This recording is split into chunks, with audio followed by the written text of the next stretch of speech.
Welcome back, Missouri Valley Media Day here on the Field of 68 Media Network. Rob Dawson, Jeff Goodman, and we are now joined by Brian Wardle from Bradley. Year 11, Wardle, year 11. I honestly cannot believe that you've been there for that long. I feel like I'm aging you a little bit. I don't want to be mean, but it just you've built something at Bradley. It's been really impressive to see grow. How you doing, man? It's good to see you.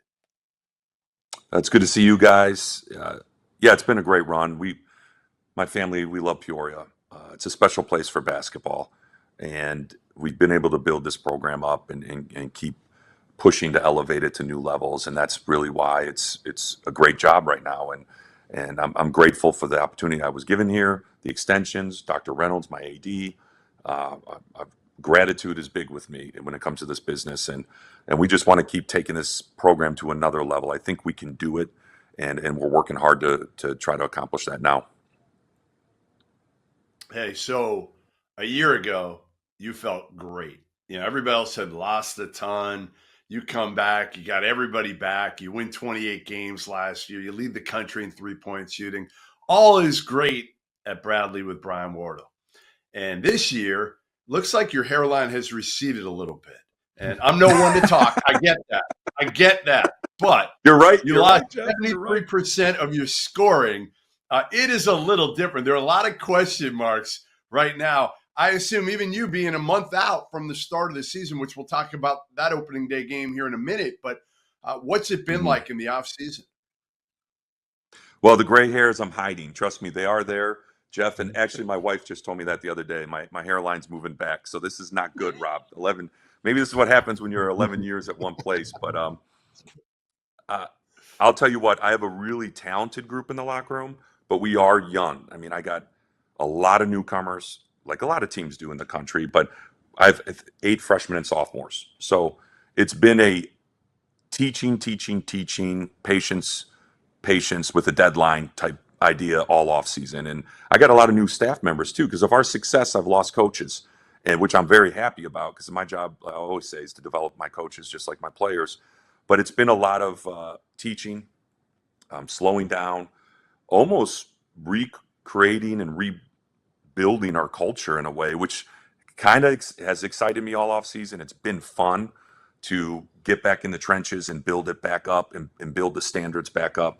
But I do have a good group of returners that have won us games, but just haven't been maybe a starter or played starter minutes yet. So I'm excited to see where we go. But I do think it's going to be.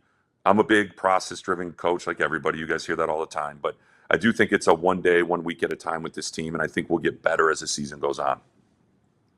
Yeah, you mentioned that you had to replace a number of staff members. I think that is an underrated part of what happens in an offseason with the team, because it's with a head coach. The way that kind of works is you teach your guys what you want to teach the players, right? And when Mm-hmm. you have to start teaching the staff how you want them to teach and how you want them to implement stuff and different terminology and this, that, and the third, it just adds another layer to the process of getting to know everybody. What has that been like for you, and how have you kind of helped them along the way get used to what you expect as the head coach of a program? Yeah, just more communication, more staff meetings in the morning. Here's how we do things here. This is what has helped us win championships and sustain a high level of play.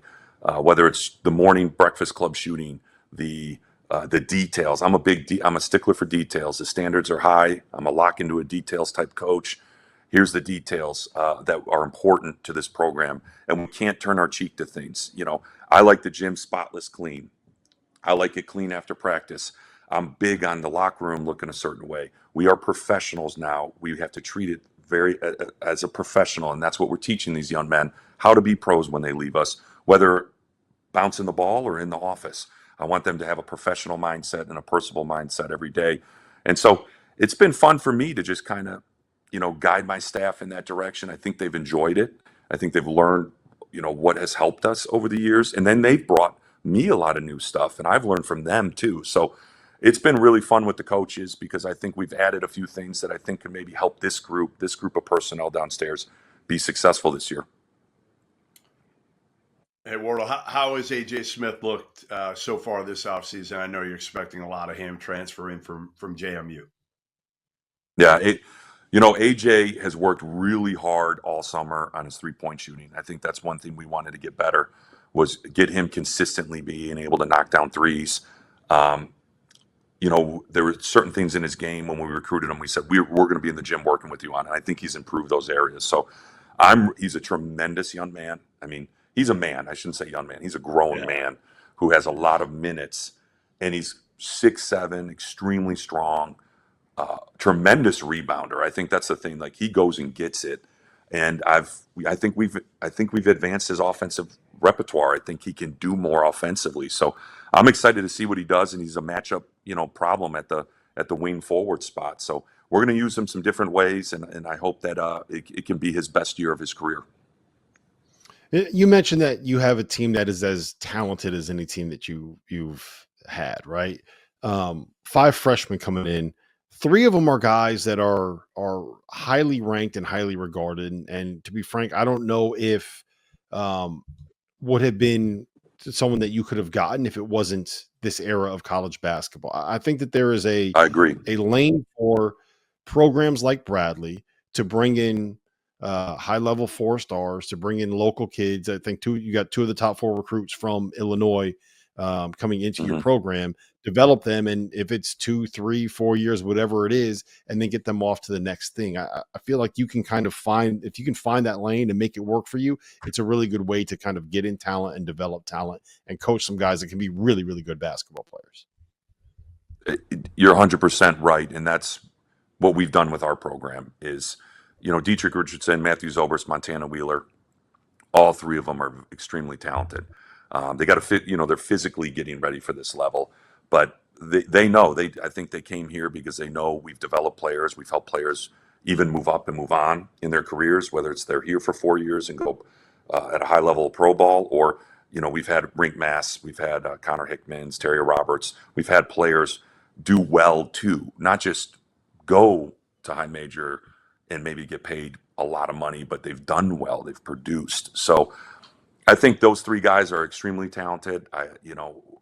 That's the depth of talent we have. It's extremely competitive in practice right now because you do have young guys that can, really compete with some older guys with their talent level. But there's also this here in the experience that you guys know, the experience matters. I think as those freshmen get more experience and I can find ways to get them those minutes, they're just going to get better and better and better. But I'm excited. Our guards are younger. We have Alex from Wright State. He's going to be, an AJ, 2 vets that we got in the portal that have produced at a high level and won games for their teams. But to surround them with this talent, with Jaquan Johnson, who's only a sophomore, a Demarion Birch, who's extremely explosive as a junior, and those 3 freshmen, I love our talent. We just need experience and reps in games, and I think that's going to help us. So November 3rd, last year we did 3 games in Sioux Falls. We added 3 games in Rock Hill. The headline game of Field of 68 opening day showcase is Bradley versus St. Bonaventure this year. I can't wait. Now, I will say this. Last year, we had in Sioux Falls, Will Wade, during a timeout, came over and ate a plate that I delivered him of chislic, which is the state food in South Dakota. Wardle, I don't know if you're as loose during a game as Will Wade. That sounds like Will. Will's a friend of mine. That sounds like Will. Can we do anything fun? Like, are you going to be, like this, and we can't do anything, a little bit different for that, or where are we at? No, you know me, Jeff. I'm a pretty laser focused coach, but I do like to have some fun, and I am. I'm looser on game days than I am in the preparation. I put a lot of time in the preparation and in practice and shoot around. When I come to the game, I'm real loose. I'm calm. I'm excited because I know we're prepared. I'm big in preparation. So I will have some fun, Jeff. Let me know what we got to do, but we'll definitely enjoy it and have a good time. And I'm looking forward to that game. It's there. I got a lot of respect for Coach and St. Bonnie and the program and what he's done. And I'm excited to see where we're at. Because that's going to be a great test for us first game of the year to really see, they're going to expose us. And that's what you want early in the season for us, is to see what we have to get better at as the season goes on. How long do you think it takes now to feel like you know what you have out of your team and versus what it would have been maybe when you started at Bradley? How much has it changed? Well, when you have a whole new roster I would say, by Christmas you should know. In my opinion, I think especially if you've been healthy, um, you'll have a much better feel.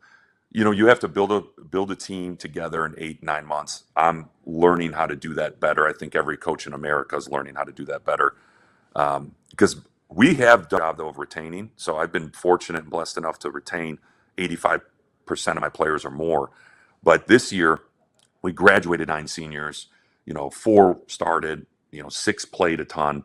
So this is a whole different ball game. I think we will know by Christmas. Like I told my staff the other day, where we're at, what we have to tweak, what fits these guys in our leadership. Because right now we're still defining leadership. We're still trying to find lineups that play well together and how they do it. And really, you can't figure that out till you play games. You can try to simulate games as much as you want in practice. It's really hard to do. So we have an exhibition at Green Bay, and we got St. Louis coming into town for 2 exhibitions. That should help hopefully speed up the process this year for us. All right, I got a couple fun things that I dug into here to try to get a few Wardle stories. First of all, I don't think people realize this isn't a Wardle story, but this guy Rob, when he graduated from Marquette, was the 3rd all-time leading scorer at Marquette. I don't know where you are now. I don't know how many people have passed you since then. I've been passed up a lot. Yeah, I don't even know, to be honest. No idea. But yeah, no, an incredible player at Marquette. Also a big Bears fan, which we talked about a year ago. What was it like years ago when you were out in the links having a golf with, maybe not having a golf with Aaron Rodgers, but golfing with Aaron Rodgers? Give me a good Aaron Rodgers story. Oh, when I was at Green Bay, Mike McCarthy was tremendous to our program when he was the head coach at Green Bay Packers. And you got to understand, Jeff, I'm a diehard Bears fan. So when I went to Green Bay as assistant and took over as head coach, my wife, though, was born in Wisconsin. All my kids were born in Green Bay. So they're all Packer fans. So we're a Packer Bears split household. But obviously the Packers have had the bragging rights for a long time on me. But Mike McCarthy was great. Aaron Rodgers, super smart guy. We might have enjoyed a nice beverage together and talked a little ball, but I just like I like being around successful people. It's the old Nick Saban, high achievers like to be around high achievers. When I have that opportunity, I try to pick brains a little bit about leadership and communication and things that can maybe help me, and really enjoyed, playing with them, and great. He was a great guy, humble, and it was fun talking, competition and leadership aspects of what we do. All right, I got one more. And I don't know if this is true or not, but the lore is that there was a story about a deer on the way to Bucks Summer League or something with D Wade in the car. Is this true? Tell me this story. Yeah, it's funny. I don't know if I've ever talked about this publicly, but Dwayne was a freshman. Wade, I was a senior. I just finished my senior year, and I'm sure Dwayne remembers this because it's one of those experiences you don't forget. I borrowed my girlfriend's car at the time, which is now my wife, Felicia's car. I was dating her. She was a soccer player at Marquette, and Coach Crean calls me up. He's like, "Hey, the Bucks want you at a workout," and I'm just trying. I had a good career, but I'm chasing the dream. I'm taking any opportunity that comes for me. I got to go. And he goes, "And I want you to bring Dwayne with." I said, "Perfect." That was a no-brainer. I practiced against him every day. You knew he was going to be an NBA player. You didn't know really how great until after that day. I will stand by my word. We go to the Bucks, and that's when Cassell, Big Dog, Gray Allen were all there. They were really good. And we played, just to sum it up, we played pickup. On the way there, we hit like a rainstorm. We slid out on the highway and crashed into the side. Luckily, the front of her Honda Passport crashed on their side. Me and Dwayne were fine, but I was a little shook because I just crashed my girlfriend's car. It could still run. And so I, of course, we're still going. I got to get this opportunity. So we drive over there. I park a car that's just smashed into one side of the front. We go in, we play open gym. I'm terrible. I played bad. But do you know who did not play bad? That man, D Wade, because I watched that gym open pickup or whatever it was, and I saw him put in work against all-stars in the NBA at that time. And I knew he was special. His work ethic was great. He's a super smart player. But I just sat there that day going, oh my goodness, like this guy's different. He's different. And then I'll never forget, Coach Green calls me later today. He's like, well, how'd it go? I go, well, I was not very good. I needed to make shots. I needed to stand in the corner and make shots. That's what I was. I did not do that well that day. He goes, well, how'd Dwayne play? I go, Coach, enjoy him while you have him, because this guy's different. And I just saw him tear up all-stars in an open gym. So that is a true story, Jeff. That's a good one. All right. Well, I just want to clarify one thing, Coach. You said that you live in a split household, right? And it's you are the Bears fan and everybody else is the Packers fan. Is that true? Yes. It doesn't sound very split Yes, to me. It sounds like there's one guy that's on the outside and everybody else is on the inside. And I hear it, and I had bragging rights yesterday. So trust me, I was laying into my family last night about the Bears. Huge dub. Ben Johnson, I love him. Let's go, Caleb. And then the Packers. Oof, they tricked one off yesterday. So it was bragging rights. I get my one day. I don't get many days, so I got to take advantage of them. Enjoy them. That's right. Enjoy them while you get them. Enjoy it, Coach. Enjoy it. Well, listen, man, it's great to see you. Can't wait to see. Well, I won't see you. You'll see Goodman down in Rock Hill, but we can't wait to have you on the Field of 68 opening day marathon.